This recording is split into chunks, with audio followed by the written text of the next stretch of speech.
నిఖిల్, నబీల్, ప్రేరణ, యష్మి, పృథ్వీ ఈ వారంలో ఈ ఐదుగురు నామినేషన్స్లో ఉన్నారు. హౌస్లో ఉన్న వాళ్ళు నామినేట్ చేస్తే ఒక్కసారిగా ఇంతమంది కన్నడ బ్యాచ్ నామినేషన్స్లో ఉండేవారు కాదు. కానీ అక్కడ నామినేట్ చేసింది హౌస్లో ఉన్నవాళ్ళు కాదు, ఆల్రెడీ హౌస్ నుంచి ఎలిమినేట్ అయిన వాళ్ళు. హౌస్లో ఉన్నప్పుడు అలాగే బయటకు వెళ్ళి చూసినప్పుడు ఈ కన్నడ గ్రూపిజం ఎంత బలపడిందో చూసొచ్చి మరి ఈ నామినేషన్స్లో ఒక్కొక్కరి తాట తీశారు వెళ్ళిపోయిన కంటెస్టెంట్స్. ఎట్టకేలకు కన్నడ కోట బద్దలయ్యింది.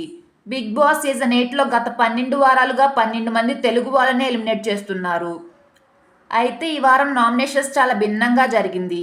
ఎలిమినేట్ అయిన కంటెస్టెంట్స్ అంతా వచ్చి నామినేట్ చేయడంతో కన్నడ బ్యాచ్ గ్రూప్ గేమ్ బట్టబయలైంది.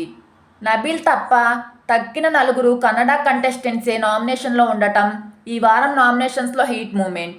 నబీల్, ప్రేరణ, నిఖిల్, పృథ్వీ, యష్మి ఈ ఐదుగురు నామినేషన్స్లో ఉన్నారు. అయితే నలుగురు కన్నడ బ్యాచ్ నామినేషన్స్లోకి రావడంతో ఖచ్చితంగా వాళ్లలోనే ఎలిమినేషన్ ఉంటుందని అంతా అనుకున్నారు. అంతేకాదు ఈ వారం డబుల్ ఎలిమినేషన్ కూడా ఉండబోతుందనే ప్రచారం నడిచింది. ఎందుకంటే టాప్ 5లో ఐదుగురు కంటెస్టెంట్స్ మాత్రమే ఉండాలంటే ఖచ్చితంగా డబుల్ ఎలిమినేషన్ అనేది ముఖ్యం. అయితే బిగ్ బాస్ ఏం ట్విస్ట్ ఇవ్వబోతున్నాడో ఏమో.